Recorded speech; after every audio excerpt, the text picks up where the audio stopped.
and for our joy. And so back to the tradition. If you guys would stand up real quick, we're going to do our normal tradition. It's a Christian aerobics. I like to film this too. It's always fun. All right? So what I'm going to do is I'm going to say that Christ is risen, and then you guys will repeat, he has risen indeed. We're going to do that 3 different times. Now let me get my video camera ready. And so you guys be enthusiastic. I know some of you love your football teams, your baseball teams, your kids' soccer, and I've seen some of you out there screaming your heads off, right? At your teams and stuff. So what we want to do is with enthusiasm, we want to say, I'll say Christ is risen, you say he is risen indeed. We'll do that 3 times. And then at the very, very end, because I'm going to put this on my Facebook page, and I have people on my Facebook page from all around the world. I want you guys to say, we'll do this separately, but we'll say, Jesus loves you from Silver City. All right? Got that? All right. So here we go for the first part. All right. Let me get ready. All right. All right. Here we go. Christ is risen. He is risen indeed. Christ is risen. He is risen indeed. Christ is risen. He is risen indeed. All right. All right. Next one. Remember on 3. 1, 2, 3. Jesus loves you. Silver City. Amen. Good job, you guys. Have a seat. Just for that, you get a donut. Good job.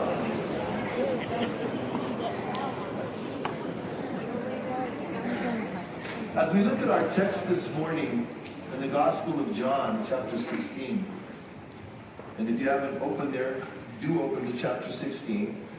And we're going to be looking at verse 24, and we're going to read verse 16 down to verse 24. So take a look at it. It says, in a little while you will see me no more. Then after a little while you will see me. Some of his disciples said to one another, what does he mean by saying, in a little while you will see me no more, and then after a little while you will see me? And because I am going to the Father. They kept asking, what does he mean by a little while? We don't understand. What is he saying? Jesus saw that they wanted to ask him about this. So he said to them, are you asking one another what I meant when I said, in a little while you will see me no more, and then after a little while you will see me? I tell you the truth. You will weep and mourn while the world rejoices. You will grieve, but your grief will turn to joy. A woman giving birth to a child has pain because her time has come. But when her baby is born, she forgets the anguish because of her joy that a child has been born into the world. So with you, now is your time of grief. But I will see you again, and you will rejoice, and no one will take away your joy. In that day you will no longer ask me anything. I tell you the truth, my Father will give you whatever you ask in my name. So we'll stop right there just for a little bit.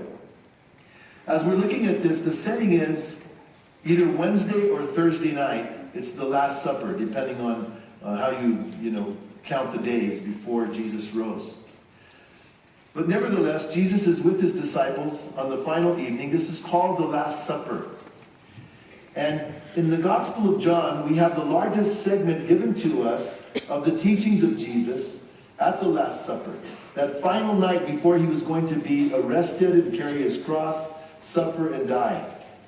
Now here in our text, Jesus tells his followers, he says, I am going away. A little while you will not see me, and again a little while you will see me because I go to the Father.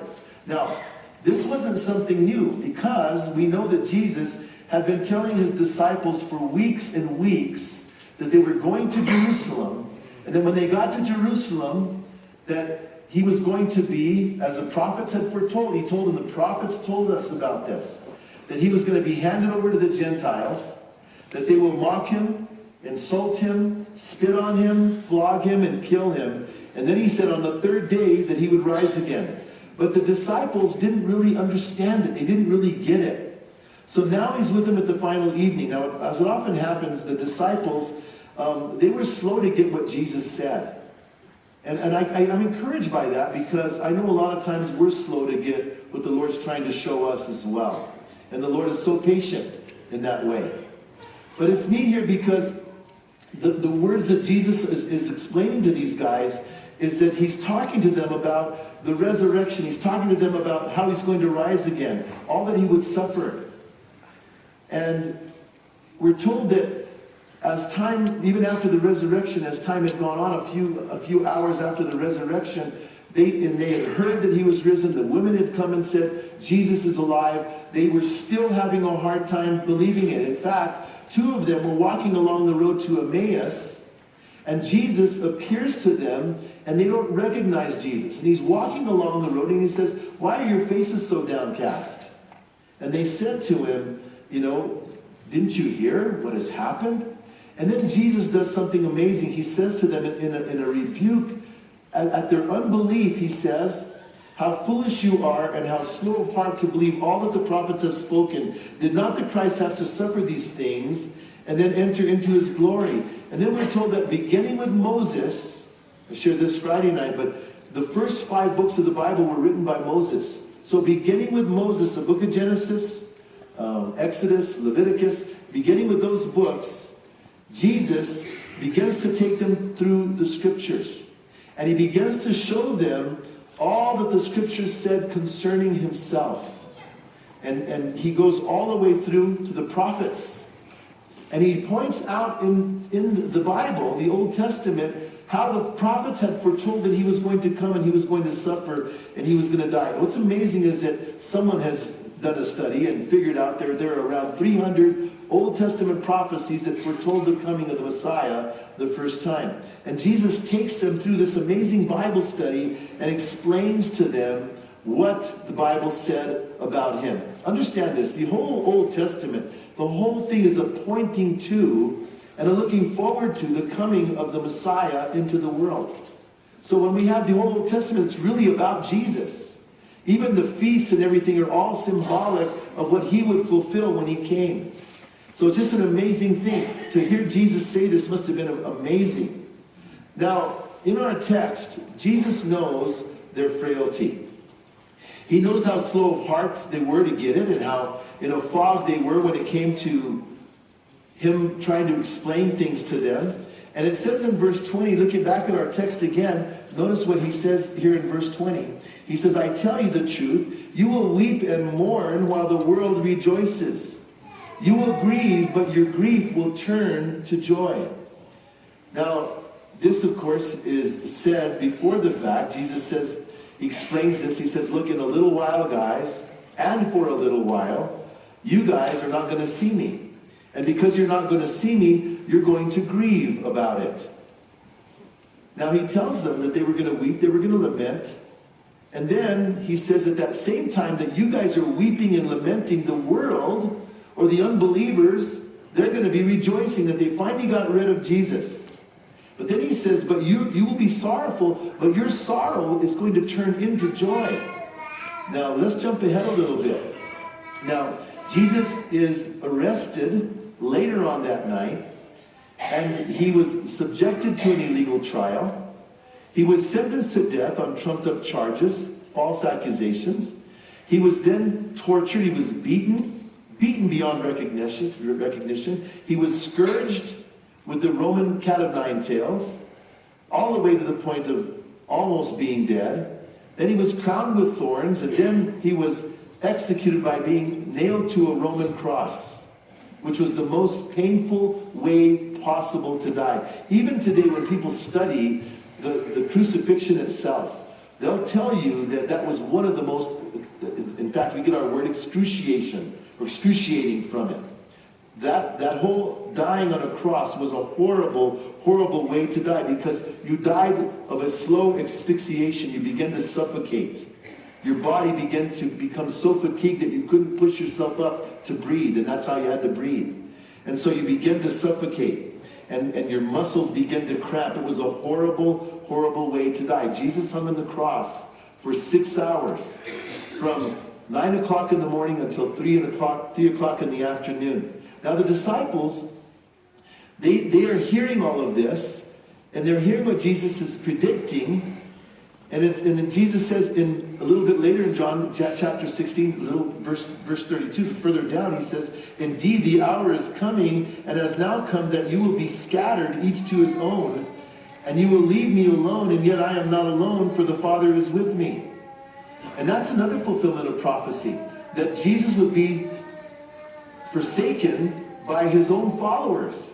In fact, in the book of Zechariah, chapter 13, verse 7, it says, "Strike the shepherd and the sheep will be scattered." So Jesus is dead now. He's buried. And just like he said, the disciples at this point, when that happens, they are completely devastated. They are hiding for fear. They're overwhelmed with sorrow. They are vexed with grief, as some versions say. They're crushed. They were scattered. Peter denied Jesus three different times. And I don't know if you've ever been there, but one of the versions says that they were overwhelmed with sorrow. And I don't know if you've been in a place where in your own life where you were so overwhelmed with sorrow that you just are almost paralyzed. That's the description that's being used here to describe what the apostles and the disciples were feeling when Jesus was crucified.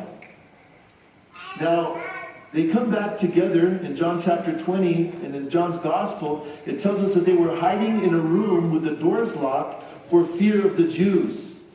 And so here were these apostles who are they're not faith-filled, they're a bunch of chickens. They're fearful, they're confused, they're bewildered, they're disillusioned. Now what's amazing is that on that Sunday morning that Jesus actually rose, the day that we're celebrating today, on that day when he rose, there was no one there that went to the tomb in faith. Even though he had been telling them over and over, "I'm going to be crucified, and on the third day I'm going to rise again." So apparently no one believed his words. The only ones that came to the tomb were three women came together, and they came to the tomb that first morning, that resurrection morning, and they came that they might anoint a dead body. Because they didn't have a chance to finish the work, because they had to get Jesus down from the cross quickly, because the Jewish Sabbath was coming when no one could work. So they really didn't finish the burial process. So they were coming to the tomb to finish burying Jesus, to finish putting the spices on his body. So they weren't coming in faith. Now you would have thought that after all of the miracles that they had seen Jesus perform, including just a few weeks before this, Jesus raising Lazarus from the dead after he had been dead for 4 days, and now it's the third day, and Jesus had been saying he was going to rise, he was going to conquer death, and yet what are they doing? They are hiding out, and they are filled with fear. They're weeping, they're sorrowful, they're faithless, they're defeated, they're despondent, they're bewildered. Kind of like that. They were crying. They were crying. And so they were having a rough go of it that morning. And so their faces, their hearts, everything are downcast. And you know, that's why I really believe in this world. This world's tough sometimes. We all know the trials and the difficulties and the heartaches and the sorrows that can happen in this life. And I really believe that we can never really experience life to the fullest without knowing a risen Savior. Because in that place, and I've been there myself, it's a place of hopelessness. You're void of hope without the Lord in your life. And so, as we look at the story, and we see the story didn't end there, thankfully, in an empty tomb. The miracle of the resurrection, if it never happened, how horrible that would be. Listen to this. I want to read to you something that Thomas Jefferson, that he had written about the story of the gospel. And so let me show this to you real quickly. It's interesting what he did. You guys have heard of Thomas Jefferson, right?